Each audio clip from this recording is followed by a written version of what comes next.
All right, welcome everybody to another episode of the Inside In Tennis Podcast. Mitch Michals, we are on the Believe Network. This is a great time to be a sports fan, a great time to be a tennis fan. We're deep now into the Australian Open. Round 3 about to start. Joining me on this week's show, you know him as one of the premier voices in the game, following all his social accounts, all the content he does, specifically the Monday Match Analysis show. He's here to talk some tennis. I don't think he's a Syracuse NIL booster yet, but Gill Gross, welcome back to the show.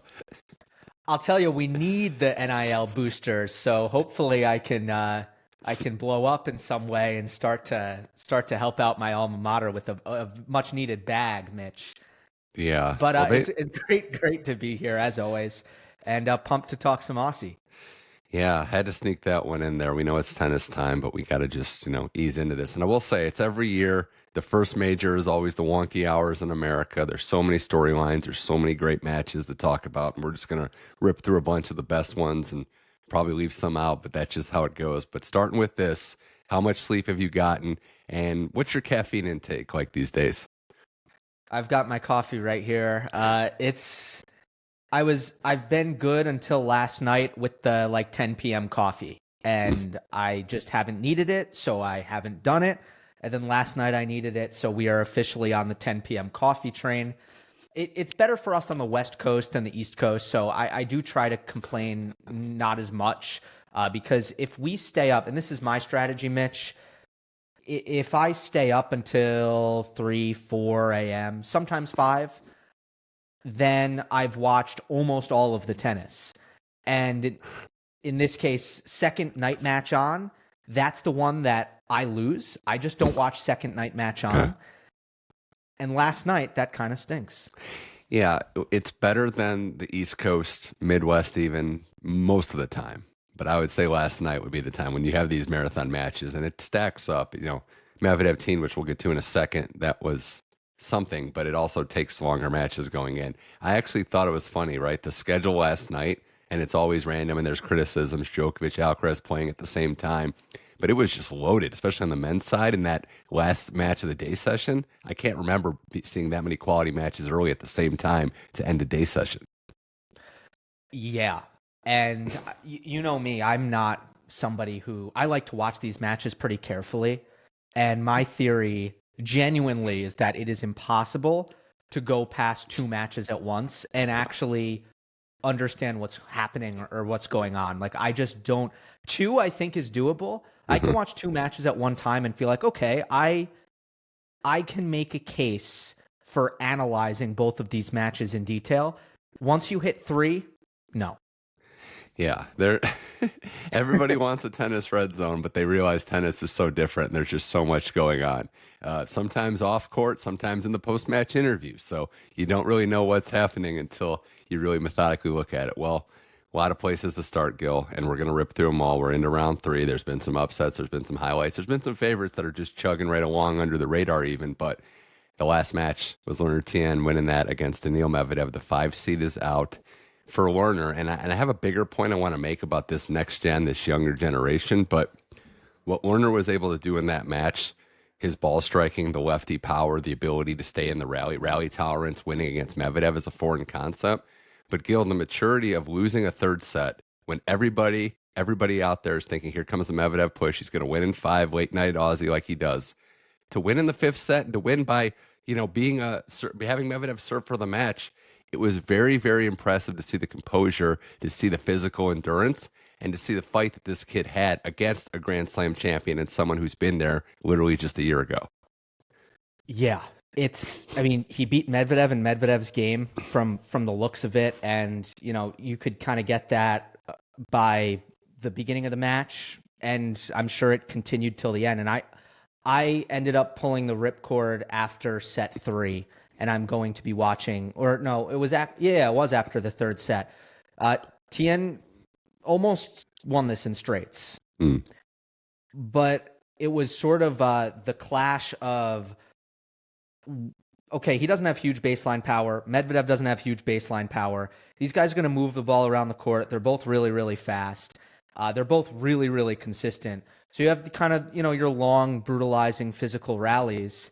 And to see somebody at 20 years old go up against Medvedev and not do anything funky or weird to him to disrupt him, but to literally say like, oh, you're the king of long physical baseline rallies.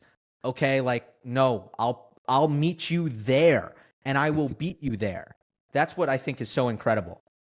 It really was. There was no issues with his endurance. There was no issues with his fitness. He was saving, tons of chances for Medvedev to win this match, and he came back and fought. Now, the bigger point I wanted to make, Gil, one being and I said this on the last show, moving the next gen final later has become like a godsend. These young players are playing well into it, and it's the warm up event going into this tournament. So that's part one. It's a good take. Yeah. It's a good take.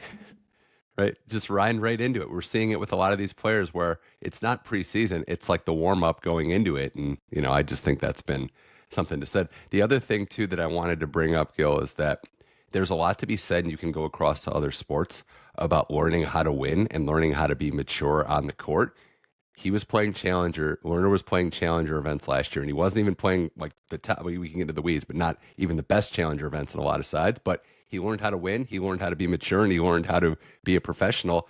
I think that boded well for him too, as opposed to what we've seen a lot of players do: turn pro early, take your lumps, and just maybe get beaten down by losing.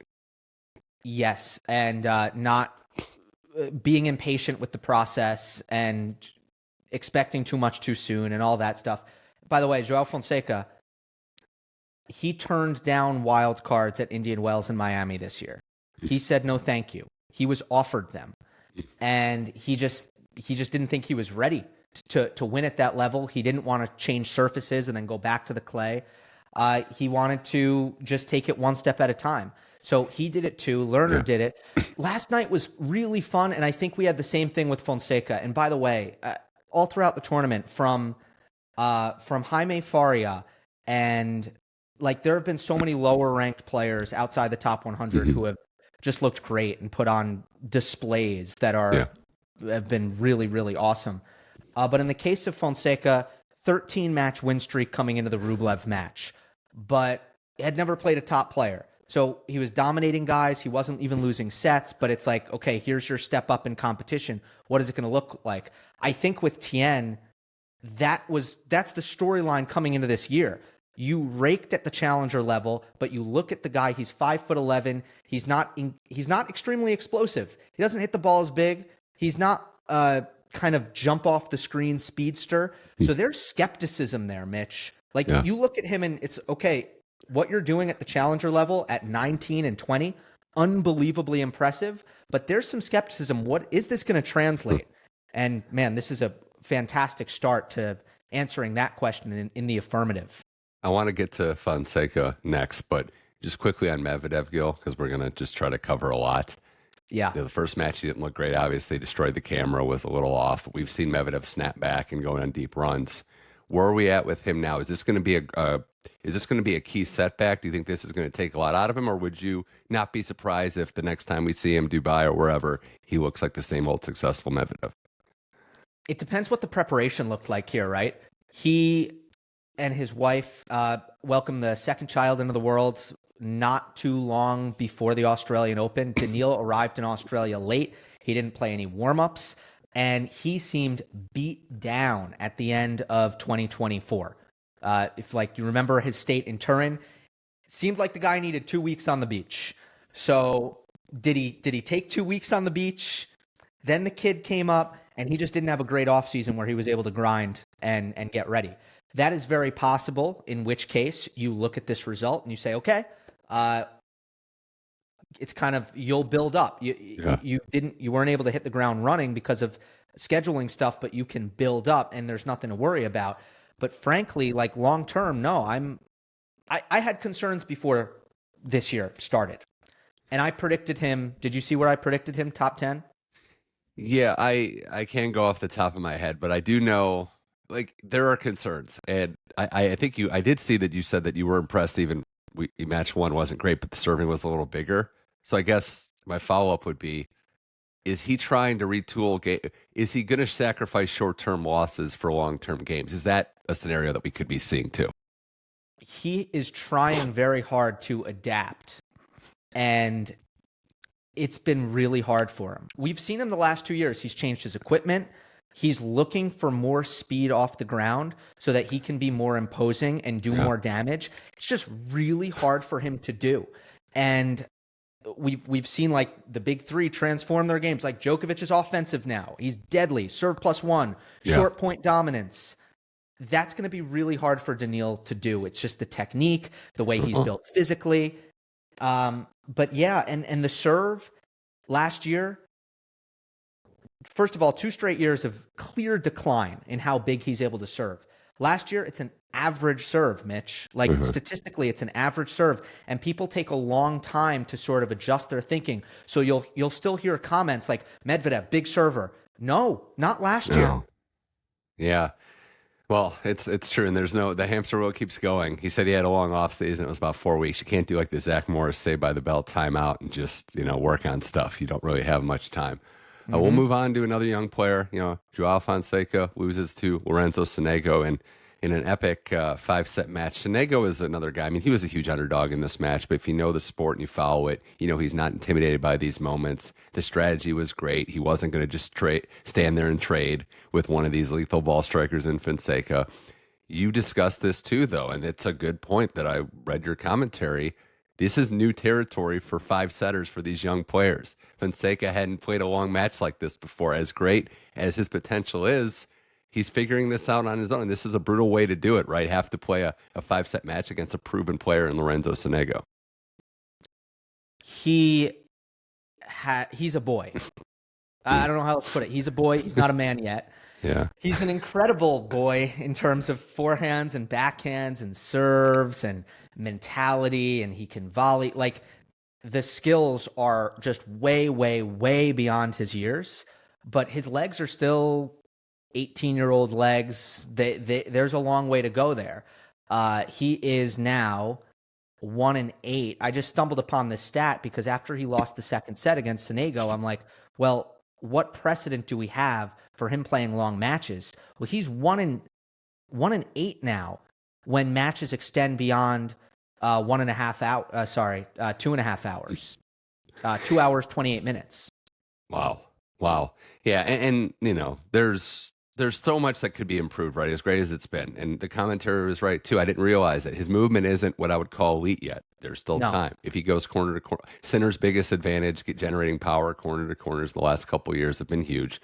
It has to be said, the emotional dump of you win your first match against a top player, all the press, all the hype that comes with it. It's a lot for any player to handle, let alone if it's your first time. So again, at the risk of upsetting some people that don't want to see you hype him up anymore, I think you had some realistic expectations for him, which would be top 40, maybe top 30. That's still a heck of a year for your first real full pro year. It's a great year. Like, you just go back, you look at precedent, you take a look at what the greats have done recent times, like since the turn of the century. If you are a great, then you still probably only finished between 15 in the world and 50 in the world in your first full year on tour. So that's what the expectation is for Fonseca, but the discourse is obviously really annoying and explosive, some people just don't, they want these young players to basically stay down. Like, they don't like the excitement. They think it's undeserved, where it's really, to me, we're watching the tennis. We're using our eyes. He is clearly special. All you have to do is watch. And if you wait for the results to come, like if you did that for Alcaraz, if you waited until Madrid 2022 before you bought in to this guy's really good, or you waited until the Wimbledon final in 2023 where he beat Djokovic in 5 sets, if you waited until then to be like, oh yeah, he's good. Okay, good for you for waiting. But a lot of us were watching before. We already knew it because Gill, we saw it with our eyes. How many majors? I mean, we don't have to hit the exact number, but how many majors did Roger Federer play before he won Wimbledon? How many majors was he in? It was a lot. It wasn't like he just showed up, dominated the field. So, yeah, it's unfortunate. It's unfair. And yeah, look, I do think there's confidence here that these young players have. The only other thing I want to say is what's so great about this sport, the sport of tennis, and we like other sports, and I just use golf as an example because it's an individual sport, but you have a great round, an iconic round, you come into round 2 with the lead. Tennis doesn't work like that. Fonseca had the win of his life. Round 2, he's playing Sonego and it's 0-0. So it's a challenge of this beautiful game. Moving on, though, another young player, and I mentioned this too, a young player that I think would be talked about even more if it wasn't for the Fonseca thing, but Jakub Mensik, Gill, what he's doing, and against the season top players, now 5-4 against the top 10, beating Casper Ruud. The matchup was in his favor in a lot of ways. You still have to go out there and do it. Mensik has been another player growing steadily the last 2 years, really.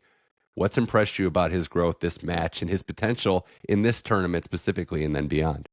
What a match. He really thoroughly outplayed Ruud. Like, that did not look close or feel close. Other than Mensik being horribly unclutched in the first 2 sets, starting 2 out of 12 break points. Like, that's what made it so that the match was even set apiece after 2, was just how basically unclutched Mensik was in the first 2 sets. But sets 3 and 4, Jakub's serve didn't get broken. Casper was under assault. Beautiful display of power tennis, net rushing, and a serve clinic. He's got the best serve technique that I've seen from a young player since Nick Kyrgios.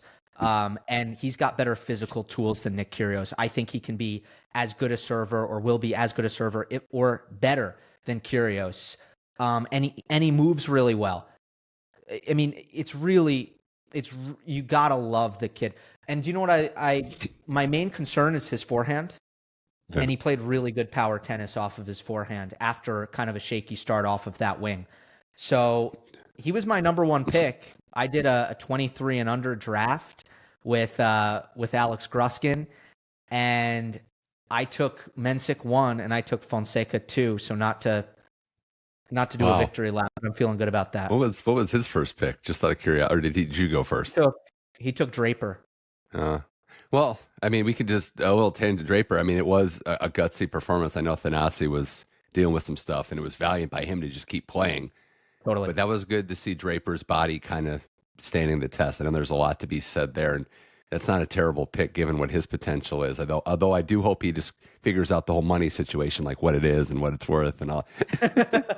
But yeah, Holger went 4th, by the way. So that was almost like a surprise when we were drafting. Yeah. Holger went 4th. Yeah, I want to get Holger's the next one I have on my list, but I did want to say in terms of Mensik, like you're right, like he's able to play power tennis. He's raising his floor. He's raising what you would consider, and I think a lot of people, myself too, a weakness in his game, or the weaker part of his game. He's really worked on improving it. There's just, and I know there's different generations, Gill, and it's hard when you had to come in the door against the big 3. I totally get that maybe it's not as daunting and emotionally, imposing. But there is a confidence thing, right? You're seeing this isn't just one young player. This isn't just 2. These young players believe that they can win these matches. Now, they're not going to win all of them, but there is a confidence that we're seeing from this young generation that's not made up. It's real. Yeah, 100%. There's some mental swagger. Mensik's got an interesting thing with like how he goes about things. He is calm, cool as a cucumber, just very unfazed. Fonseca's fiery. And by the way, one of the positives in that match with Sonego was just how he responded to adversity with tired legs, didn't really have the game going. Still played with joy, fought really hard. That was good to see because I had never seen Joao struggle. Not only are these young guys confident, Mitch, but they seem to have the build all around to leapfrog a lot of players in the next 3 years. And Brazil's got a guy, as you mentioned, first time in a while, first time really since Curtin, so new fans there. How much of that in terms of the hype do you think factors in the fact that Fonseca is from Brazil and Mensik is Czech? I don't know. I'm not sure. I think I hate to cop it out because the Czechs haven't had the male support recently, so there is like a yearning for that. We live in I don't want to say it's social media, but the way you play has a lot to do with it. When Fonseca's crushing a forehand and it looks amazing, and we know that that's great, but there's also other parts of the game. I think that plays a large part into it. Yeah, totally agree. He's got some Steph Curry where the 99 mile per hour forehands out of nowhere are are the 30-foot three-pointers. There's no doubt. But I think Brazil makes Fonseca come off as a bigger star more quickly. And that's a positive thing. Like, I don't know how that sounds or how it's construed, but I think that's great. But the support that he gets, the fact that that nation is so excited, and it's a big nation, by the way, to get behind this kid, it makes Fonseca bigger as a star. Mensik doesn't really have that. Absolutely agree. More here with Gill Gross on the Inside In Tennis podcast. We got a lot to discuss. Still more men's action. Get to the women as well. You said his name, Holger Rune, somebody that has, in a weird way, been under the radar. There's other young players coming up. What he did last night, and I hope it doesn't get swept under the rug, Gil, he beat a very, very informed player who shows up at majors consistently, Matteo Berrettini. Holger's had that edge in the head-to-head. This match was high quality. Holger was behind early, was able to win the first set, didn't really look back after that. He's working with Lars Christensen. He's got that stable voice in his camp. Are we at a point now where Holger might be undervalued in the grand scheme of things? Maybe, although, I Still don't concerns think there. I get it. Yeah. It's not unfounded. Yeah. Like, if you've watched Rune the last 2 years, and he had a great clay season 2023. Yeah. But that was also sort of a inconsistent year where there were stretches where Holger's just not a top 20 player, which is shocking to see. You don't expect to see that. And then last year, again, stretches where he's not a top 20 player. I mean, that's a real thing. Like, I don't think people were just writing him off for no reason. But coming into this year, I was really optimistic, and I picked him to re-enter the top 10, albeit modestly at like number, I think, 10, if I'm remembering correctly, because Lars Christensen is the guy who should be in his corner. That has worked in the past. It is proven, and we all know that, like, Holger got too impatient. He had too many voices in a short period of time, and there was a ton of confusion in his game, what he was trying to be as a player, what his identity was. And against Matteo Berrettini, I think he, for the first time in a while, played focused and disciplined tennis, where he understood that playing the percentages and being solid and working the point was, and utilizing his defense and his returning abilities, having the proper intention to keep the ball on the court, was going to get him very far.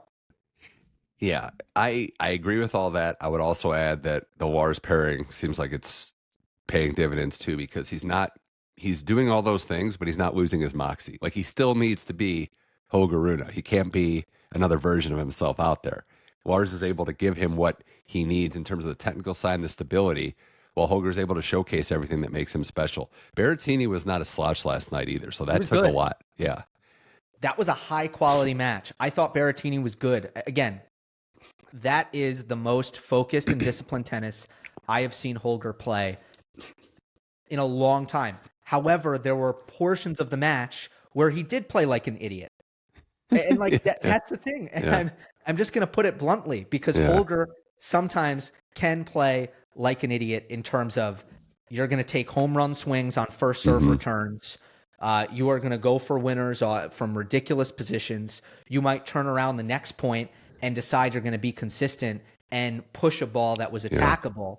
And you watch him, and it's like, what are you doing? There's no decision making here, right? True. But it's emotional. It's managing the emotions throughout a match that dictates that. Holger last night against Matteo, after getting broken in the first set, played a really silly return game where his head wasn't engaged. Right. Second set, when he fell behind, wasn't very smart with his tennis in the second set. But fourth set, he's up a break. He loses the break. I loved how he responded. Was it like five straight points to end the match, I think, in that tie break, like 4 or 5? Like, he was really playing, coming on hard at the end there. So I agree. It's emotional maturity. Again, I think there's an option for him to step up. His defense is an attitude. Like, when he wants to defend, he is a great defender. But what we've seen a lot in the last 2 years is he's just not very interested in defense. And then you're not, then he's not a good defender. Yeah.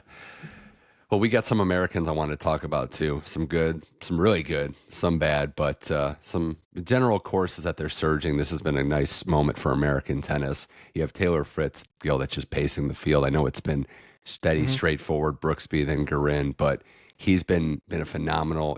We've talked about this, the bedrock for American tennis.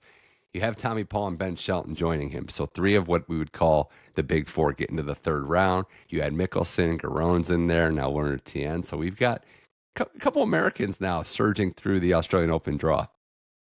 Yeah. I think Ben had a great win against Carreño Busta.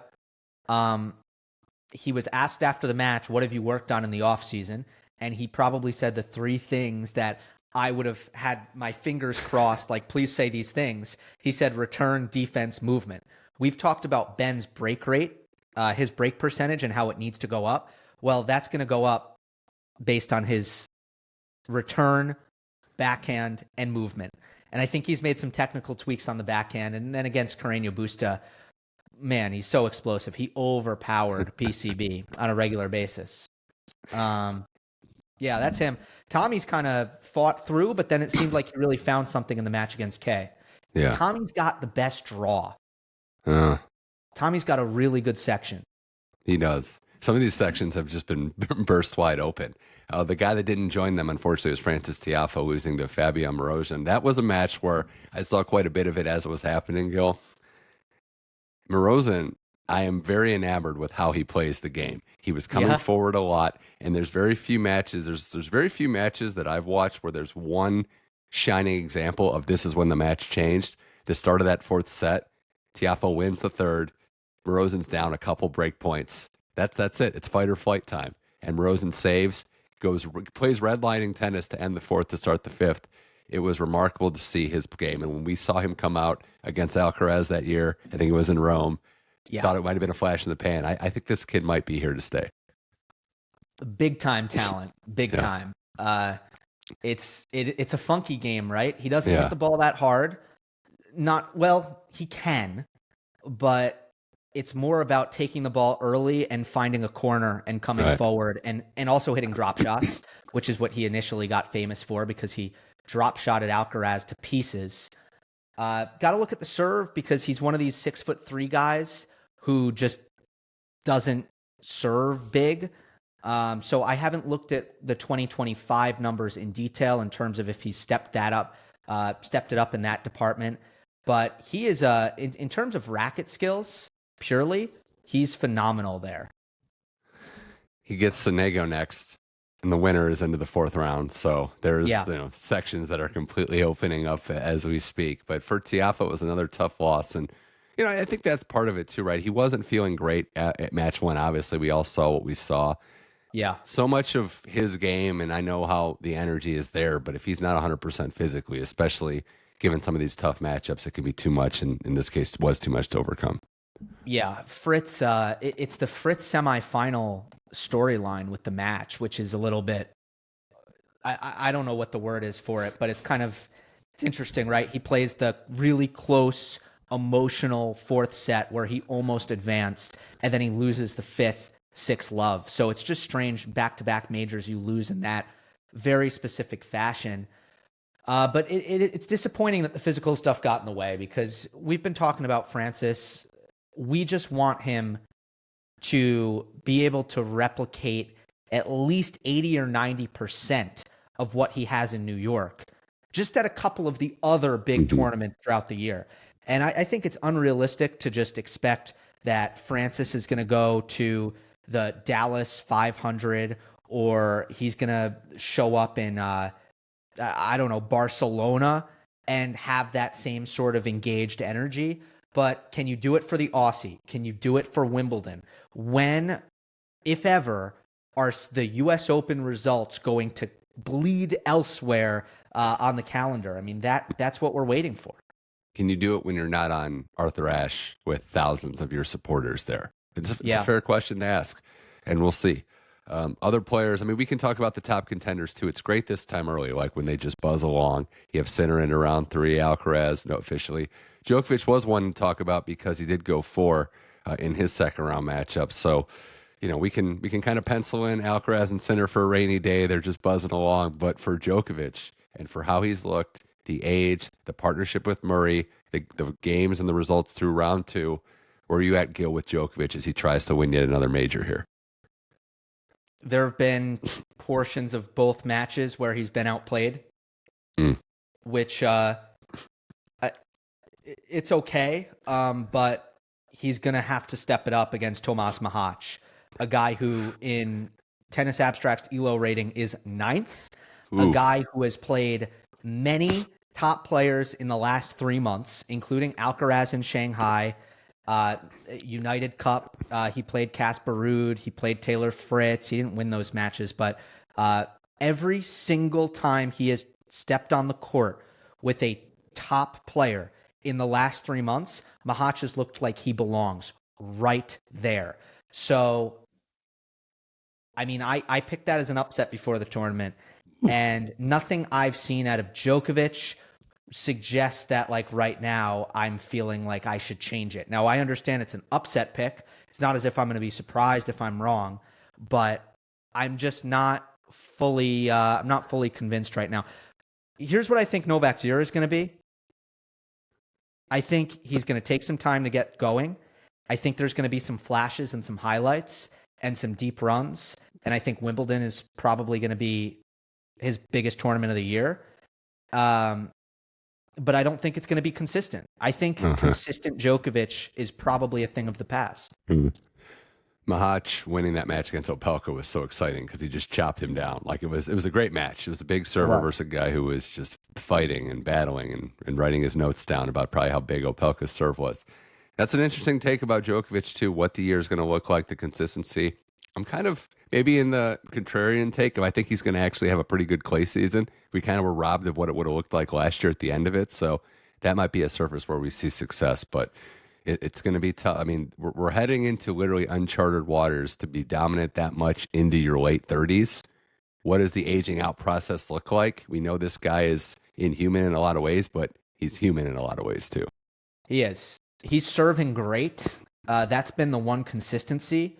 But from the baseline, he hasn't really been very dialed in, particularly with his attacking tennis. So he wore down Basaveretti. He wore down Faria. Both of them were kind of young guys playing at that 11 out of 10 intensity and then just couldn't maintain it.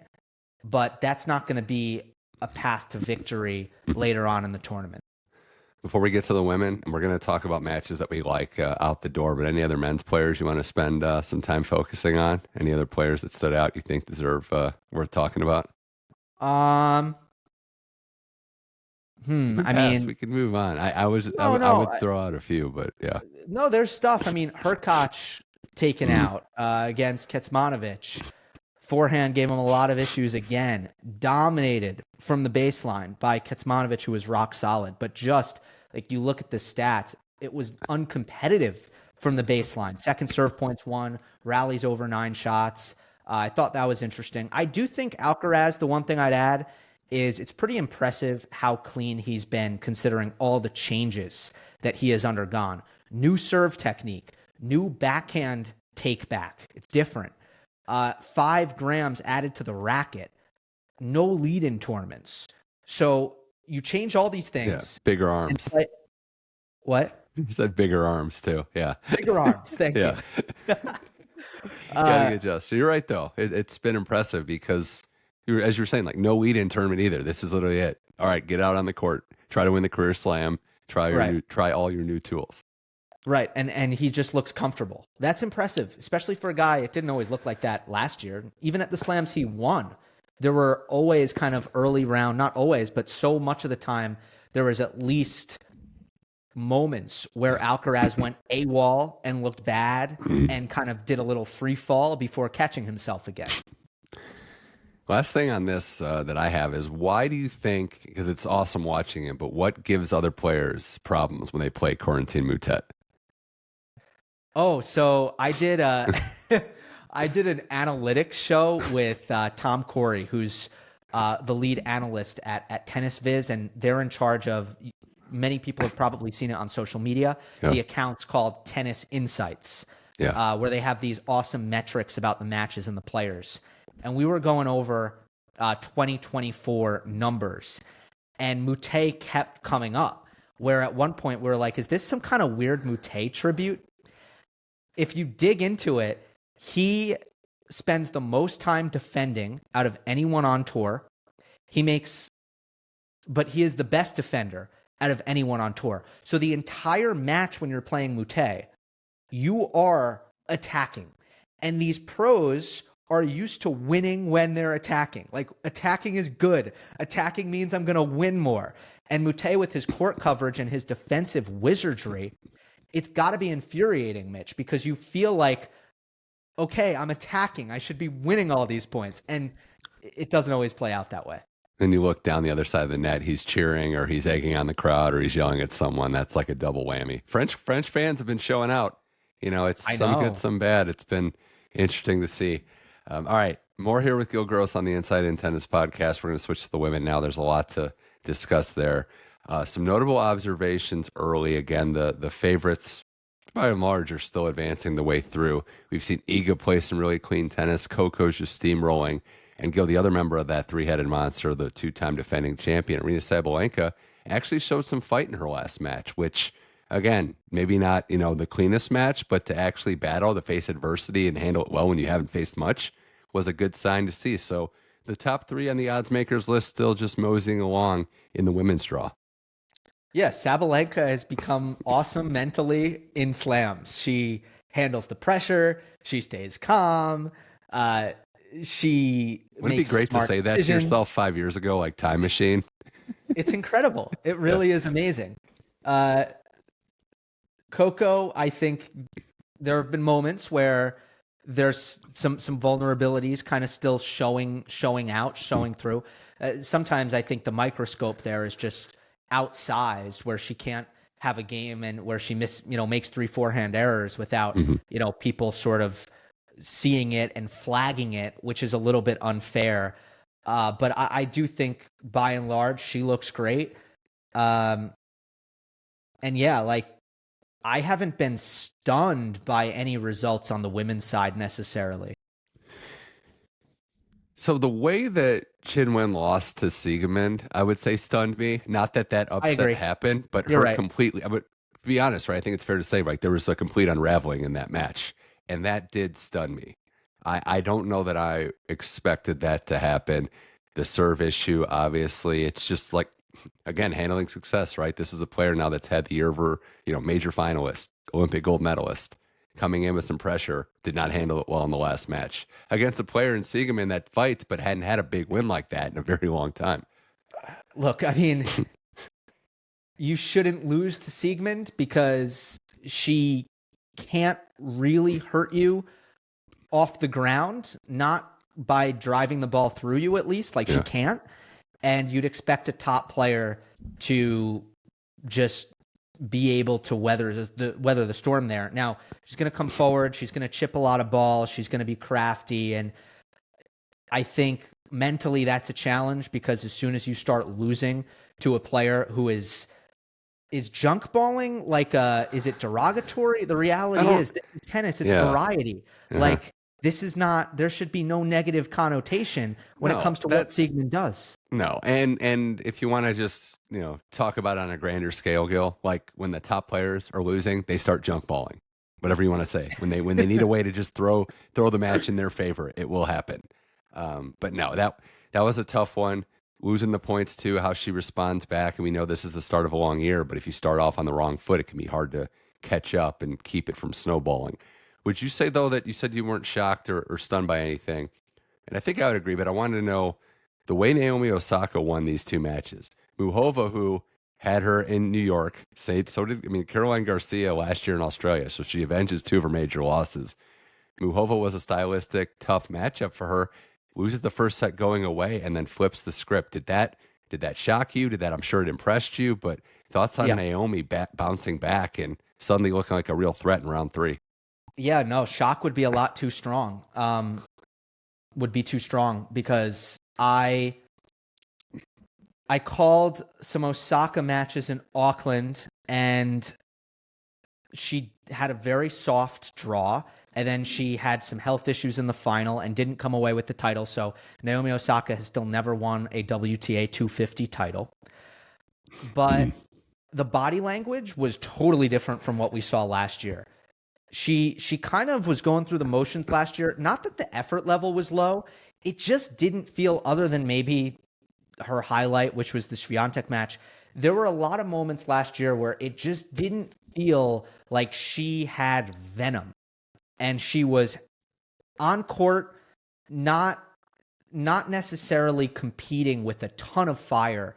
And I think it was good to see her, I don't know, just make it through the whole year and seem like she was in a good place mentally. But maybe because she was kind of trying to almost ease back into it, she didn't let herself get competitive enough.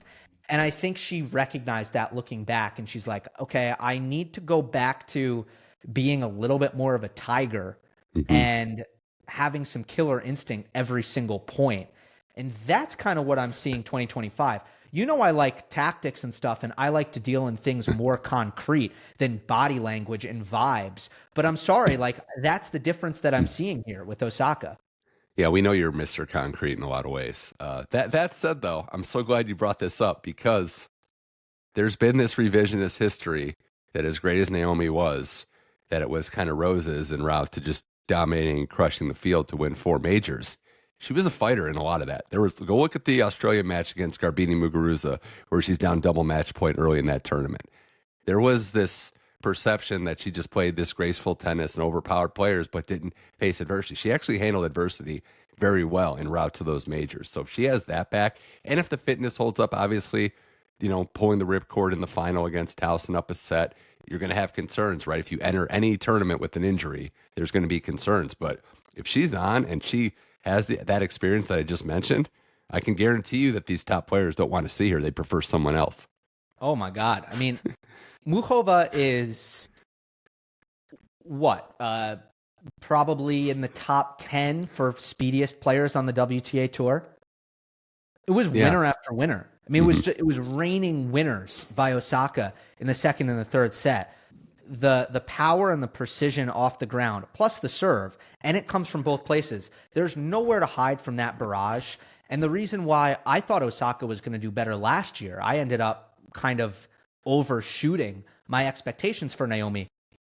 You don't really lose that aspect of it, the ball striking aspect. You might lose some physicality and some other stuff, but man, I mean, Osaka can still hit the tennis ball at a level that I don't know that anybody, maybe save for Rybakina and Sabalenka, can match. It's the last thing to go. It's like your shot in hockey. It's like a shot in basketball. The ball striking's going to be the last thing to go. So yeah, that's a good point. Well, we're what, 43, 42 minutes into this? I think it's time to inject Danielle Collins into the show. I think that's probably good. We've warmed everybody up. Beats Destiny Ieva. Props to her for, again, I talked about her story a little bit on the last show. Wins her first major match. Does in front of the Aussie crowd. Gets Danielle Collins in round 2. Gil, that was something. I mean, Collins wins the match in 3, and she not only wins the match, she gives it right back to the crowd.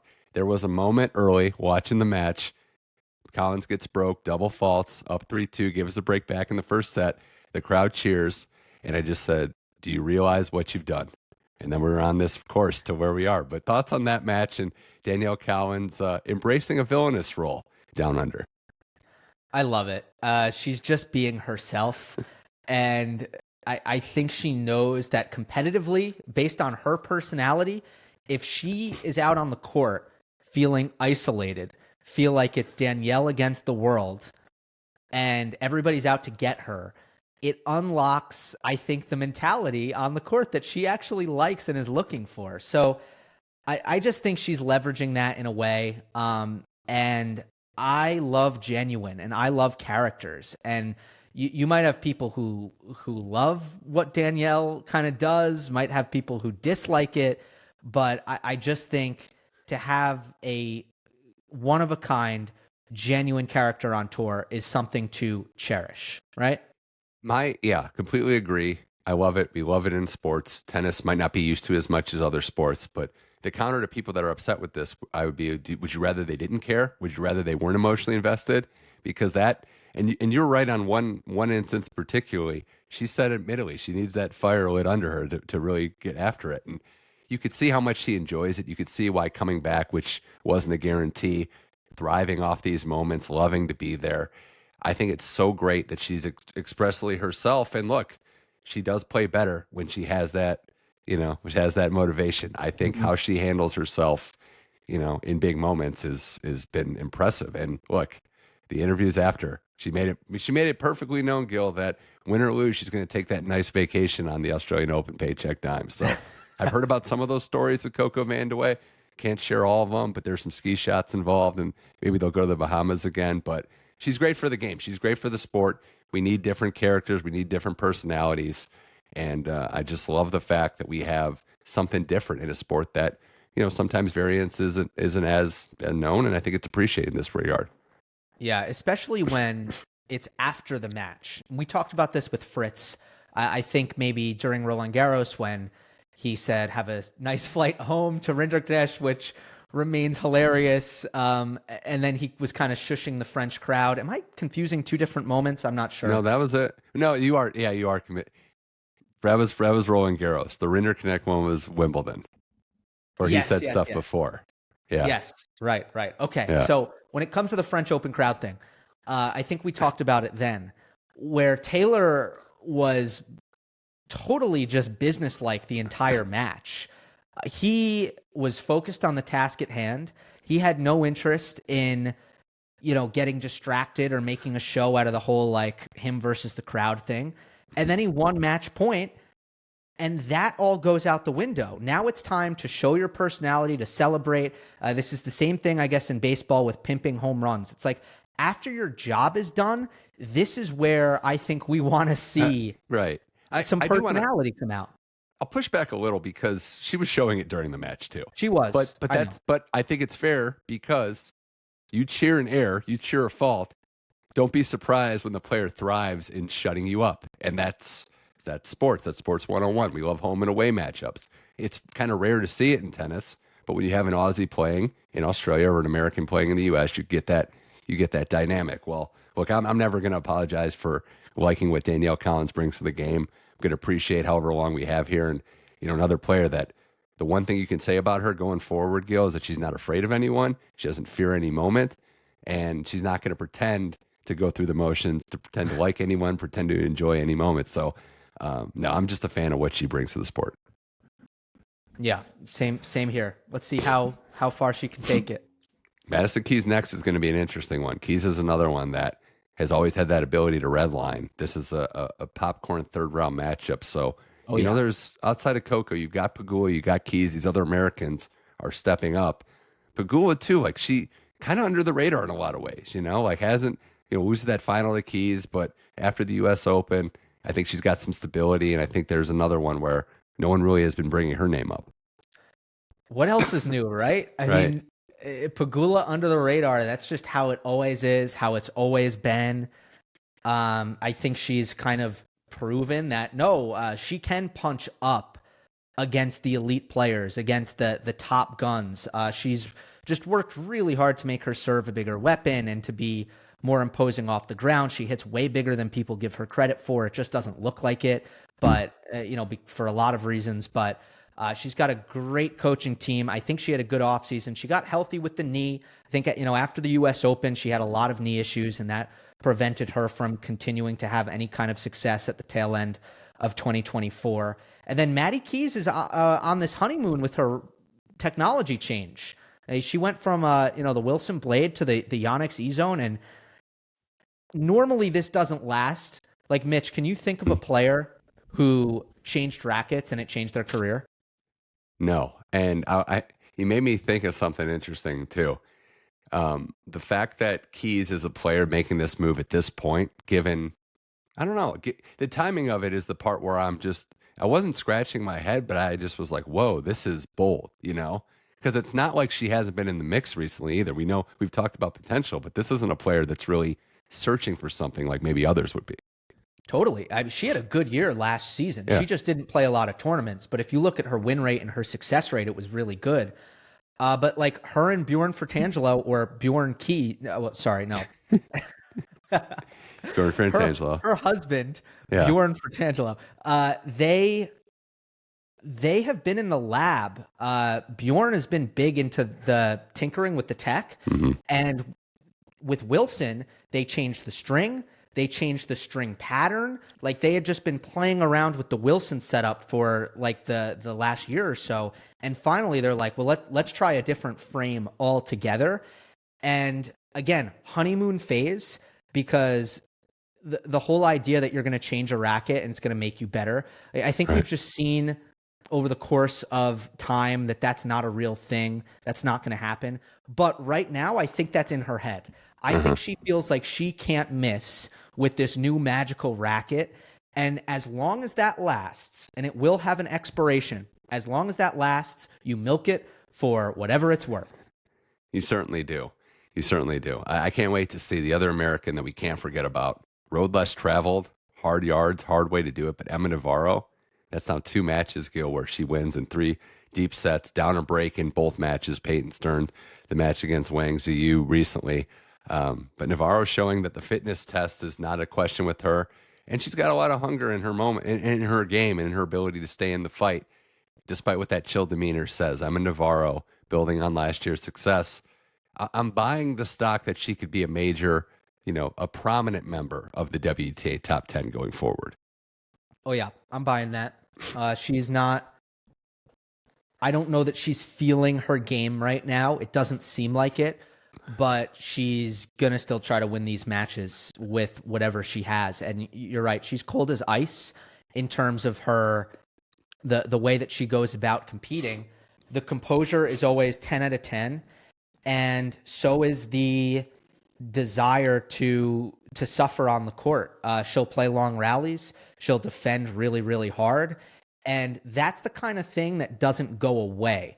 And we saw a ton with, I don't know, like, there are so many different examples, but I'll just say, if prime Nadal, Djokovic, Murray were having a bad day, they didn't have their stuff, you knew they still weren't going to miss.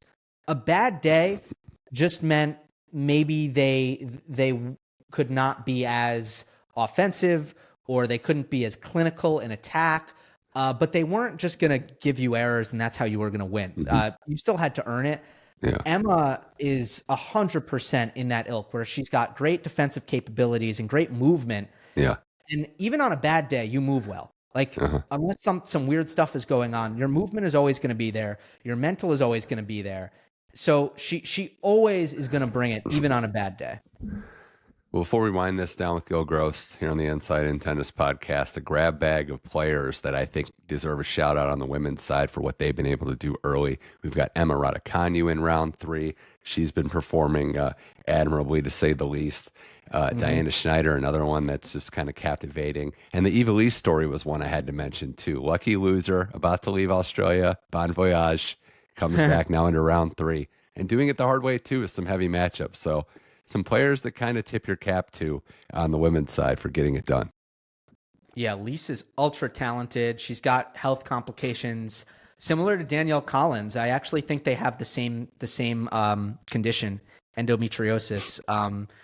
Don't fully quote me on that, but I know Lise has something along those lines, and has to kind of battle through that. Great to see, because she's got great ability as a player. So it's really good to see her playing great and into the 3rd round. And Raducanu is like, she's moving really well right now. She just looks more explosive athletically. And I think there was a bit of an identity crisis for a while, because she wasn't really she wasn't naturally aggressive, but she also wasn't very physical. And that combination was giving her a lot of issues. And now I think she's looking a lot more physical. Yeah. There's really no other precedent for, if you want to talk about too much too soon, winning the U.S. Open the way she did. So I think she got some much deserved slack the last little bit to kind of regroup. It had been a lot. There'd been a lot of pressure on her. Get healthy, work on your game, stability in the coaching side, which is starting to happen. So yeah, we'll see. She's got Iga coming up, and there's a lot to like about her. Did want to mention too, I forgot to say, Belinda Bencic had a kid, back, gets Osaka next, but into round 3. Oh yeah, I mean, Bencic, I still feel like she's missing her major run, and she's way too talented that it hasn't come, like especially at Wimbledon, but at the Australian Open and the U.S. Open as well. Bencic will never really compete all that well on clay, but 3 out of the 4 majors, I'm just waiting for the big Belinda Bencic run, and it hasn't come yet. And by She's the way, under on 30, Emma, which is crazy. Like that still blows my mind. Totally. Yeah. So I don't know. Hopefully she's able to find her best tennis at a slam soon, because I think that's been the only missing piece. I think we've seen it at other tournaments from time to time, but maybe the mentality in terms of bringing your best at the most important events haven't been there for whatever reason for Bencic. So looking at the matches, right, as we record this on Thursday, some matchups I had circled. I mentioned it, Osaka Bencic getting ready to kind of do battle there. You have Schneider Vekic, Kostic Badosa. We mentioned Djokovic Mahac, and then Zverev gets Jacob Fernley, another guy that just keeps racking up wins. Did it against a partisan French crowd. He gets Zverev. So thoughts on that Thursday night slate? Any other matches we should kind of be monitoring? Let's see. Because I would say, in Fernley Zverev, I'm going to be watching that one. I'm not going to go as far as to predict the upset, but I'm monitoring it. I agree. I think Jacob has earned that. Jacob has, oh my God, like he has a stomach. If you take a look at what he's done in terms of these big matches, first of all, you come basically straight from college tennis, and now you're on center court at Wimbledon playing Djokovic, and you handle that moment brilliantly. Mm-hmm. And now at this tournament, we've seen, okay, you're going to play Nick Kyrgios, who hasn't played in 2 years, in John Cain Arena with all the crazy drunk grounds pass holders. Fernley has just been he's unfazed by that. He has been. That's going to be a key match. Obviously, Mahac Djokovic, how Djokovic looks. Can Mahac rise to the moment? Can he get across the finish line? Friday, we have one of my favorite matchups, Gill, Ben Shelton versus Musetti. The new Musetti, the short-haired Musetti, looking a little different. But you got Fritz, Monfils. Can Monfils keep it going? And then I think Kekmanovic and Holger could be a great matchup, too, to see what level both these guys have after some big wins. Yeah, I agree with that. Kecmanovic is looking for his 3rd Australian Open 4th round. Hasn't made the 4th round at any of the other slams. He just plays really well at the start of the year generally. And yeah, I want to see Holger try to follow this up and continue the positivity as well. One thing on Zverev, averaged 83 miles per hour on his forehand against Pedro Martinez. That is the biggest number that he has recorded. It would have been his highest number last year. And we know that kind of his ability to just let it go and go after the forehand is basically his like barometer for how confident he is. So that caught my eye. Clara Towson's been playing great. So I think that is against Sabalenka one to keep an eye on as well. Although I just don't know that the movement is going to be good enough for Towson yet to go head to head with Sabs. I think Kostic Badosa could be fun as well. Yeah. I also think that a men's match to really don't sleep on, because this guy gets slept on a lot, but Karen Khachanov taking on Mickelson could be a fun one. Could be a very hard day at the office for Mickelson, win or lose. I think he's going to have to earn it. I think that might be an extremely physical match. That's what I was leading with. Mickelson will come forward, right? Yeah. That's how he sort of, I guess, takes initiative generally, is he will find his way to the net. Yeah. But yeah, Khachanov, best of 5, physical and mental toughness. It has been proven time and time again, force to be reckoned with. But also Mickelson has just looked so good, and he too is under the radar. I mean, it's the tournament of 20 and unders so far. Seems like on the it. men's side.